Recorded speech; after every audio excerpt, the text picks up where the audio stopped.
Hey everybody, this is Detective Bacon again from the Media Relations Unit. I have the opportunity to talk to Tempe Police Firearms Instructor Kyle Schmidt. Kyle is one of our sworn officers as well. So, Officer Schmidt, you want to talk to us a little bit about how long you've been on the police department? I've been on the police department a little over 20 years. 20 years? All right. And how long have you been working in the firearms training unit? Firearms training unit is a little over 10 years. I know some of your background, you are also a competition shooter. Right, I do. I do a lot of competition shooting. I try to get involved in several different competition shooting disciplines, whether it's a speed thing, a tactics thing, an accuracy thing. I try to kind of cover the gamut of different disciplines.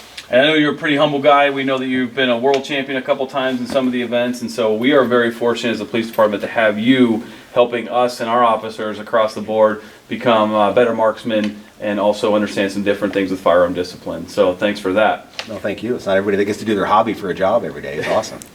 That's true. Now we look around. We are in the our range, and so talk to us a little bit about the range that's here. So the range that we have here at the Tempe Police Department is an indoor range. It's 25 yards long and it's 10 lanes wide, so we can have 10 shooters shooting on a line at the same time. Everybody has an individual target that they can shoot at on this variation of the range. Now, one of the things that's cool about this range is everything inside 7 yards or 7 yards closer to the targets, we can actually shoot into those walls. What it does is it allows us to set up a lot of different variations of different training. So right now the range is set up for 10 different officers to be on the line. We can practice doing just general standing on the range shooting drills.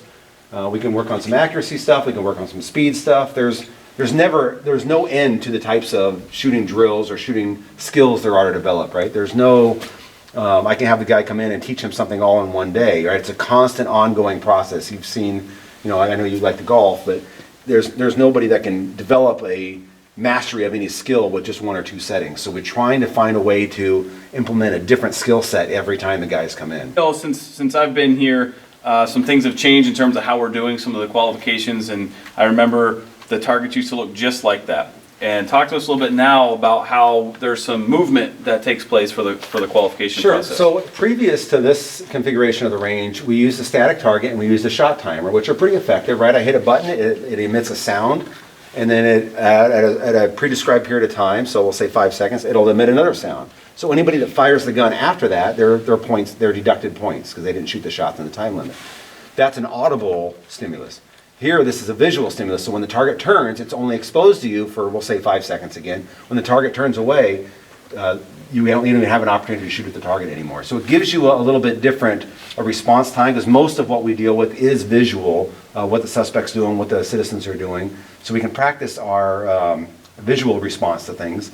Likewise, it gives us an indication when something is no longer a threat or something that we should engage anymore, so the target had turned away. So it provides us a couple other opportunities from a training perspective. And also on that too is if an officer's behind a little bit on the time, once that target flips, if they shoot, they're not going to hit the target, so they're going to get deducted. Correct. For the qual. Okay. Sure. Now this is an interesting time we got going on right now. A lot of kids are at home right now. Families are at home.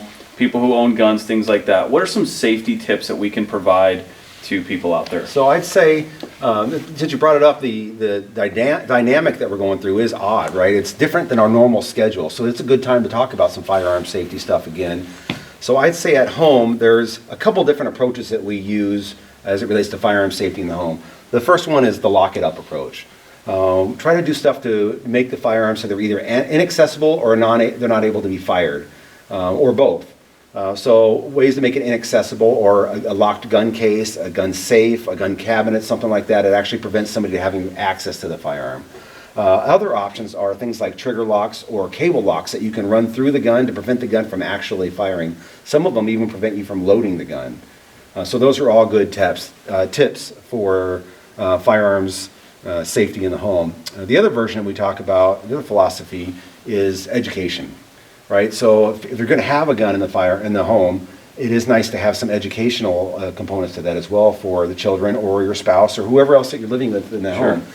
What that includes is understanding some general firearm safety principles, who handles the gun, who doesn't, who needs to be around. So, for example, when children are around, some people have the philosophy that, hey, if you see a gun at all, whether you think it's a toy gun or not, you stop, leave it alone, go get an adult. And you're never going to touch or handle or deal with that gun at all unless there's an adult there to supervise.